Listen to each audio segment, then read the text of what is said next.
언제나 우리와 함께 하시고 주의 의로운 오른손으로 붙들어 주시며 우리의 갈 길을 인도해 주시는 은혜로우신 하나님 아버지, 오늘도 주의 은혜에 인하여 감사와 찬양을 올려드립니다. 하나님 아버지, 저희들의 연약함과 부족함을 아시오니 이 시간도 성령께서 함께해 주시고 말씀을 통하여 우리의 심령을 새롭게 주시옵소서. 주님 안에서 참된 기쁨과 행복을 발견하는 시간 되도록 도와주시고 심히 부족한 종을 통하여 하나님의 말씀이 바르게 전파되도록 인도해 주옵소서. 이 시간 또 귀한 찬양을 통해 영광 돌려오는 새로운 찬양대원들을 기억해 주시고 때마다 일마다 주님께 친히 간섭해 주시고 친히 인도하여 주옵소서. 늘 아름다운 찬양을 통해 영광을 돌리오며 아름다운 삶을 통해 모든 이에게 덕과 은혜를 끼치는 삶이 되도록 도와주옵소서. 그리고 주님께서 함께해 주실 줄 믿사오며 예수님 이름으로 기도하옵나이다. 아멘.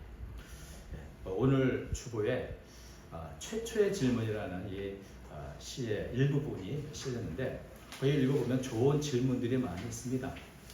근데 이런 질문을 좀 읽어보면서 대답을 이렇게 해 나가다 보면 어느샌가 내 마음도 좀 따뜻해지는 그런 느낌이 들죠. 그런데 그 가운데는 선뜻 대답하기 힘든 그런 질문도 있습니다. 이를 좀 이런 거죠. 당신에게 있어 좋은 하루란 어떤 날인가? 또 당신에게 있어 우리란 누구인가? 근데 저는 이 질문에 더해서 한 가지의 질문을 또 첨가했으면 좋겠습니다. 당신이 생각하는 행복은 무엇인가? 혹은 행복을 그림으로 그리라면 무엇을 그릴 것인가? 이런 것을 좀 첨가하면 좋지 않을까? 오늘 우리가 살펴보고자 하는 시편 128편은 바로 아주 행복한 그림을 우리에게 보여주고 있습니다. 시편 128편은 어떤 면에서는 행복이란 무엇인가? 그 질문에 대한 답이라고도 할 수 있죠. 1절 보면 이렇게 되어 있습니다. 여호와를 경외하며 그의 길을 걷는 자마다 복이 있도다. 시편 128편은 6절로 된 아주 짧은 내용이지만 여기에 복이라는 단어가 4번 나옵니다. 1절과 2절, 또 4절과 5절인데 근데 1절과 2절에 나오는 복이라는 단어와 4절과 5절에 나오는 복이라는 단어가 서로 다른 단어입니다. 1절과 2절 이 단어는 우리가 행복하구나, 참 복되구나 라고 이렇게 번역할 수 있는, 감탄사로 번역할 수 있는 그런 단어입니다. 물론 이제 4절과 5절은 우리가 잘 아는 대로 복을 준다, 축복한다 이런 의미의 단어죠. 그러니까 1절과 2절은 참 얼마나 복된지, 얼마나 행복한지 바로 그런 감탄사의 단어라는 것이죠. 우리 잘 아시는 시편 1편 복 있는 자는 복되도다, 악인의 꾀를 쫓지 않는 자, 이런 의미로서 시편 1절과 같습니다. 그래서 처음 시작 자체가 이 복되구나, 행복하구나 이런 말로 시작을 하죠. 이것을 잘 살려서 번역한 성경을 찾아보니까 카톨릭 성경이 이렇게 번역을 했더라고요. 행복하여라, 주님을 경외하는 모두, 그분의 길을 걷는 이 모두.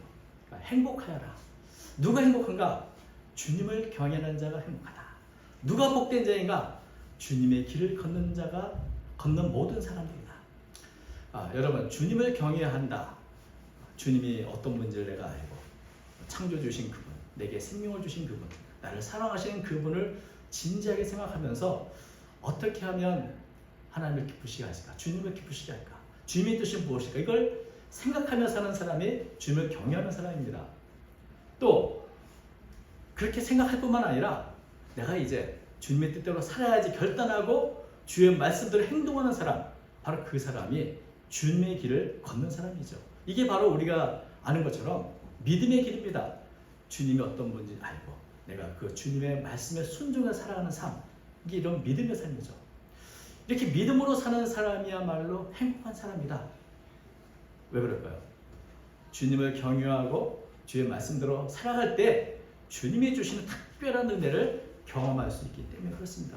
그것을 우리는 축복이라고 부르기도 하고 행복이라고도 부르죠. 그런 은혜가 있는 것이죠. 어떤 은혜가 임하는가? 2절, 네가 네 손이 수고한 대로 먹을 것이라, 네가 복되고 형통하리로다. 세 번역은 이렇게 번역했습니다.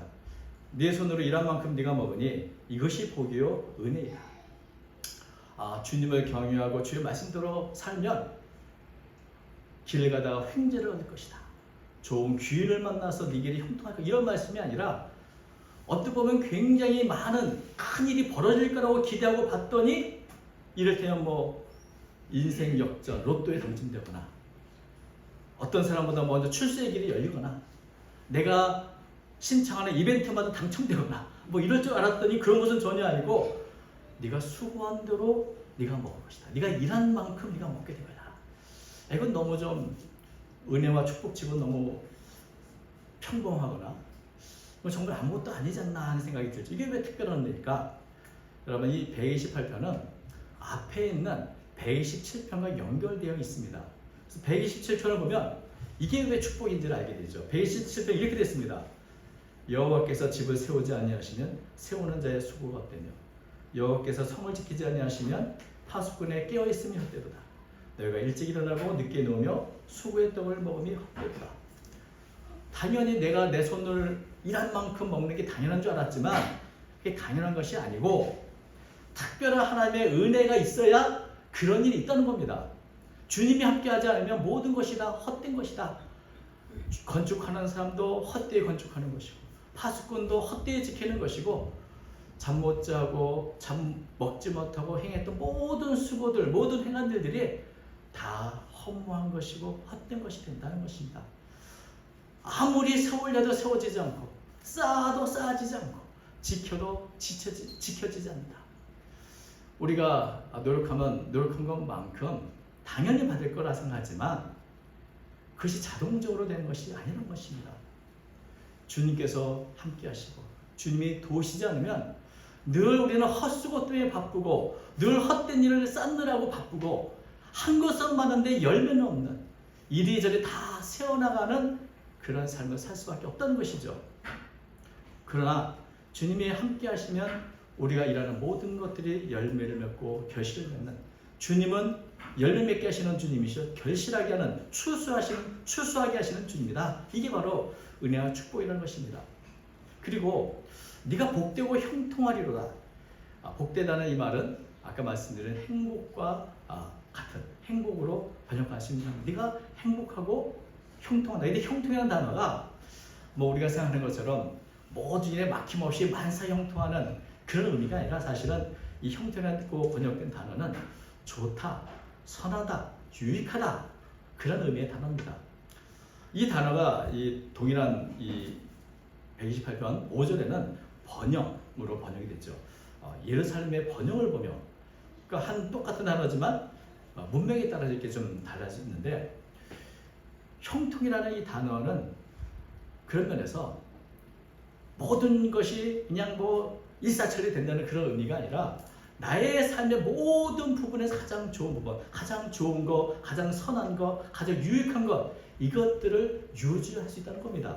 다시 말하면 우리의 삶의 어떤 건강, 우리의 어떤 물질, 여러 인간관계 가장 좋은 상태가 계속 유지된다는 의미에서 그것을 형통이라고 번역을 한 것입니다. 다시 말하면 행복이라는 것은 어떤 걸까요? 그것은 단순한 만족감이나 즐거운 느낌만을 의미하는 것은 아닙니다. 좋은 삶, 가치 있는 삶, 보람된 삶 이런 것이 있어야 행복이라 할 수 있지 않겠습니까? 그래서 네가 행복하고 너의 삶은 좋은 삶, 가치 있는 삶이 될 것이다. 이것을 말씀해주고 있는 것입니다. 대학에서 오랫동안 행복에 대해서 강의했던 교수님이 매 학기마다 학생들에게 자신을 가장 행복하게 해주는 사건이 무엇인가를 적어보라고 했더니 거의 독보적으로 복권 당첨 뽑았다고 합니다. 학생은 바뀌지만 이거는 늘 아마 우리 안에도 투표를 하면 아마 제일 많은 게 그럴 수 있죠. 복권이 당첨되면 행복한 사람 많죠. 그래서 복권을 사지도 않고 복권 당첨되기를 바라는 사람도 있습니다. 그런데 아주 재미난 연구 결과들이 있습니다. 큰 액수의 복권이 당첨된 사람 21명을 1년 뒤에 한번 가서 그분의 행복감과 주변 사람들 행복감을 비교해 봤습니다. 그랬더니 별 차이가 없다는 그런 연구 결과가 있고 또 복권 당첨으로 기쁘고 아주 신나는 그런 기쁨이 한 석 달 정도 간다는 그런 통계도 있죠. 대부분 우리 일상에서 겪게 되는 어떤 좋은 일, 나쁜 일들이 그 행복이 어디까지 가나 한 3개월 정도 영향을 미친다고 말합니다. 이번에 그 홈플러스 이벤트 당첨률과 한 석 달 후에 그 정도까지는 아직도 기쁠 수 있습니다. 근데 문제는 뭐냐면 큰 액수에 당첨된 이후에 오히려 일상에서의 어떤 즐거움의 만족도가 낮아졌다. 왜냐하면 이 복권 당첨에 짜릿한 그 감격을 하고 나서 일상에서 겪는 모든 것은 시시한 거죠. 그렇게 즐겁지 않은 겁니다. 뭐 100억 당첨된 분이 1억 당첨됐다고 막 기뻐하겠습니까? 아깝죠. 그런 면에서 이분들이 사실 일상에서 즐거움을 못 느끼는, 오히려 만족도가 떨어지는 그런 경우를 봤던 겁니다. 그래서 오히려 불행한 것이 아닌가. 일생 동안 여러분 로또에 당첨될 확률이 얼마나 있을까요? 그것은 극히 희소한 일입니다. 그런데 그 기쁨 한번 맛본 것 때문에 내 일상에서 모든 생활에서 기쁨을 얻지 못한다면 그것은 오히려 불행한 것 아닌가 하는 생각을 하게 한다는 것이죠. 인생 역전을 일으키는 그런 드라마틱한 일은 그렇게 많이 일어나지 않습니다. 오히려 내가 날마다 일한 것만큼 수고하고 얻고 우리가 텃밭을 가꾸면서 뭐 상추든지 뭐든지 하루하루 내가 키운 것을 먹으면서 기쁨을 누리는 것이, 일상에서 내가 기쁨을 찾는 것이 오히려 나의 삶을 행복으로 가득 차게 할 수 있는 것이죠. 그래서 주님이 주시는 행복과 은혜가 어떤 거창한 것이 아니라 날마다의 나의 삶 속에서 기쁨을 누리고 행복을 누리는 곳으로 찾아온다는 것입니다. 3절은 이렇게 말합니다. 네 집 안방에 있는 내 아내는 결실한 포도나무 같으며 네 식탁에 둘러앉은 자식들은 어린 감람나무 같으리로다. 여호와를 경외하는 자는 이같이 복을 얻으리로다. 이것도 평범한 일상이죠. 온 가족이 저녁에 이렇게 식사하기 위해서 식탁에 둘러앉아 있습니다. 이게 뭐 그렇게 대단한 일은 아니지 않습니까? 그런데 어떤 면에서는 시편 128편에서 보여주는 행복의 가장 아름다운 그림이 바로 이 그림이죠. 왜 그럴까요? 여기 가족들이 함께 모여 있는데 이 가족들을 바라보는 따스한 시선이 있습니다. 여러분, 가만히 보면 식탁에 둘러있는 가족들을 사랑의 눈으로 지금 바라보고 있죠. 집 안방에는 날마다 꼬투리 잡고 할퀴려고 손톱에 날을 서고 있는 마누라가 앉아있다. 그런 시각이라면 행복이 아니지만 향긋하고 탐스러운 결실한 포도나무 같은 아내가 안방이에요. 또 저 자식 어떡하지? 가지 많은 나무에 파랑자가 없다고 늘 바라볼 때마다 한숨이 나고 탄식할 수 있는 그런 자녀가 아니라 볼 때마다 따스하고 흐뭇한 아빠 미소로 가득 채우는 자식들이 어린 감람나무처럼 앉아있는 걸 보면 그 식탁에 무엇이 올라왔든 행복하지 않겠습니까? 이렇게 식탁에 앉는 것이 사랑의 눈으로 가득 찰 때 그것이 행복이다. 이 그림을 우리에게 보여주고 있는 겁니다. 여러분, 이런 말씀을 많이 들었습니다. 행복한 사람은 있는 것을 사랑하고 불행한 사람은 없는 것을 사랑한다. 불행한 이유는 저마다 다르지만 행복한 이유는 모두 비슷하다. 여러분, 대부분 행복을 느끼는 가장 중요한 이유의 하나는 사랑입니다. 사랑이 있는 곳에 행복이 있죠. 누구를 만나든지 어떤 자리든지 그 안에 사랑이 있다면 그 안에서 우리는 행복을 발견할 수 있지만, 사랑이 없다면 그래서 사람들이 모인다고 행복한 것은 아닌 것입니다. 음식만 맛있다고 행복한 것이 아니죠. 이것은 사람과의 관계뿐 아니라 우리의 삶 가운데 나를 바라보고 나에게 간섭하시는 그 하나님의 사랑의 손길을 내가 느낄 수만 있다면 우리는 늘 평안함, 안정감, 행복감 느낄 수 있는 겁니다. 그것이 바로 주님을 경외하는 사람들이 누리는 가장 일반적인 행복의 모습입니다. 여기 있는 이 모습, 한 가정을 예를 들었지만 사실은 요즘과 같은 1인 가구가 많은 시대는 이것이 통하지 않을지 모릅니다. 다양한 사람들에게 하나님 다양한 은혜로 다양한 축복을 주십니다. 그래서 받는 모양은 다 다르지만 그 본질은 같습니다. 우리의 일상생활 속에서 하나님의 사랑과 은혜를 내가 발견하고 참 나는 복된 사람이다, 행복을 느끼며 참 가치 있는 삶을 살고 있구나 하는 것을 자존감이 높아가는 삶을 살아가게 되는 것이죠.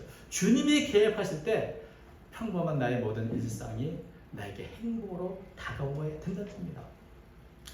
주님의 은혜와 사랑이 아침마다 새로운 것이 내가 살아가는 일상의 모든 삶이 날마다 새로운 의미로 다가오고 새로운 기쁨으로 다가오고 새로운 행복을 그 안에서 우리는 발견하게 된다. 이것이 하나님께서 우리에게 주시는 은혜와 축복인 것입니다. 꾸베 씨의 행복 여행이라는 책에는 이런 구절이 있습니다. 진정한 행복은 먼 훗날 달성해야 할 목표가 아니라 지금 이 순간 존재하는 것이다. 인간의 마음은 행복을 찾아 늘 과거나 미래로 달려간다. 그렇기 때문에 현재의 자신을 불행하게 여기는 것이다. 행복은 미래의 목표가 아니라 오히려 현재의 선택이라고 할 수 있다. 지금 이 순간 당신이 행복하기로 선택한다면 당신은 얼마든지 행복할 수 있다. 참 좋은 말이죠. 현재의 삶에서 행복을 찾아라. 이게 중요하다. 미래의 것이 아니다. 또 어떤 분은 행복은 기쁨의 강도가 아니라 빈도이다. 거창하고 큰 사건을 얻게 되는 기쁨이 아니라 매일 소소한 일상에서 자주 느끼는 기쁨이다. 그래서 행복을 그린다면 아이스크림으로 그리겠다 하는 분도 있습니다. 왜 아이스크림일까요? 달콤하니까. 근데 그보다 더 좋은 게 뭐죠? 아이스크림 그때 한번 녹아버립니다. 그때 빨리 먹어야죠. 행복은 냉장고가 온다. 그래서 그 행복이 왔을 때 얼른 먹어야지. 그래서 아이스크림으로 이렇게 그리는 경우가 있습니다. 그래서 자주자주 그 행복의 맛을 맛보는 게 중요하다 말합니다. 그런데 여러분, 하나님께서 주시는 우리 행복도 그럴까요? 시간이 지나면 다 녹아버리고 없어버릴까요? 물론 순간순간 하나님이 주시는 은혜와 행복을 누리는 것은 중요하지만 더 중요한 게 뭡니까? 지금 내가 누리는 행복한 삶이 나에게서만 그치는 것이 아니라 또 현재만 그치는 것이 아니라 계속해서 확장되어 나가는 게 중요합니다. 계속해서 지속되고 더욱더 확장되어 나가는 게 중요하죠. 그래서 시편 128편 5절과 6절은 이런 간절한 기원을 담았습니다. 행복이 내가 지금 누리고 내가 기뻐하는 행복이 나와 내 가정에만 그치지 않기를 보다 더 넓게 우리 공동체와 우리 국가에 이르기를 또한 내가 현재가 누리는 이 기쁨이 여기서 멈추는 것이라 내 후손에게도 내 차세대에도 먼 미래까지 계속해서 이어지기를 기도하는 것입니다. 5절과 6절이었습니다. 여호와께서 시온에서 내게 복을 주실지어다. 너는 평생의 예루살렘의 번영을 보며 내 자식의 자식을 볼지어다. 이스라엘에게 평강이 있을지어다. 한 사람 하나님을 경외하고 그의 법도를 지켜가며 살아가는 사람들의 임했던 은혜와 행복이 그 개인과 가족을 넘어서 지역적으로는 시온, 예루살렘 그리고 온 이스라엘까지 넘쳐나가기를 확장되기를 기도하고 시간적으로는 지금 당대 현재를 넘어서 다음 세대까지 확장돼 나가기를 바라는 것이죠. 그래서 내가 지금 내 자녀들을 흐뭇하게 바라보는 아빠 미소가 내가 내 자식의 자식 행복한 손주를 바라보는 할아버지 미소가 되기를 내 시대가 행복했던 것처럼 우리의 자손들에게도 그 행복이 전해지고 지속되기를 기도하는 겁니다. 현재의 행복이 현재로 맞추는 것이 아니라 미래까지 확장되기를 바라는 것이죠.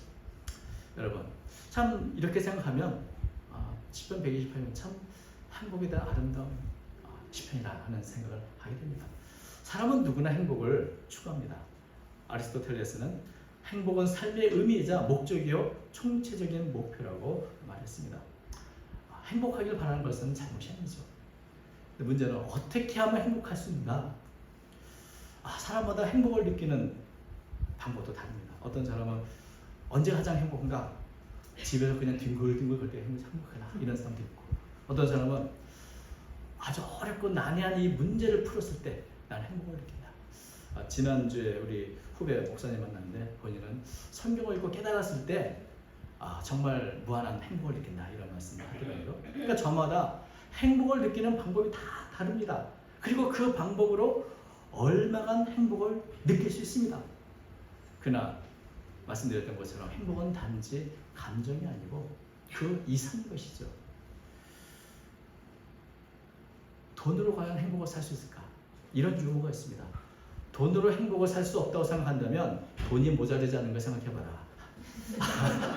내가 가진 돈이 모자라서 그럴 수 있지, 여러분. 그런데 사람이 돈이 많고 부유하게 되면 될수록 돈으로 행복을 사는 것이 점점 어려워진다는 연구가 있습니다. 흔히 이스탈린의 역설이라고 하는 연구인데요. 소득이 일정 수준 쫙 올라가고 나서는 아무리 그 이상 소득이 더 증가해도 행복이 그만큼 크게 증가하는 법은 어떤 것이죠? 우리가 아직 그 정도까지 못 이뤘으니까 뭔가 돈이 있으면 행복할 것 같다는 생각을 하지만 어느 수준 이상 올라가면 행복은 더 이상 크게 증가하진 않는다.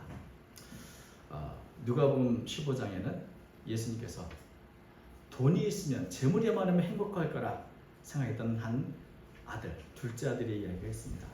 그러나 재물은 결코 행복을 약속하지 못했습니다. 재물로 얻은 행복은 오래가지 못했고 너무나 쉽게 사라져버렸습니다. 둘째 아들이 깨달은 것이죠. 아버지 품에서의 말로 나는 정말 행복을 느꼈다. 행복을 찾는 방법이 뭘까요? 하나님께서 우리가 행복하길 정말 원하시는데 둘째 아들처럼 그래 네 마음대로 해봐. 그렇다고 행복을 네가 얻을 수 있나? 결국은 내 안에서만 행복을 누릴 수 있을 거야. 이렇게 말씀하시는 것 같습니다. 바로 시편 128편은 하나님만이 줄 수 있는 행복의 길을 우리에게 알려주고 있습니다. 내 자신과 내 가족뿐 아니라 시온과 예루살렘, 현재뿐 아니라 미래까지 주어지는 행복의 길을 우리에게 알려주고 있습니다. 그것이 뭡니까? 다시 반복해서 복습해보면 1절이죠. 여호와를 경유하며 그의 길을 걷는 자마다 복이 있도다. 행복하구나. 행복이로다. 하나님을 경유하는 것이 행복의 근원이다.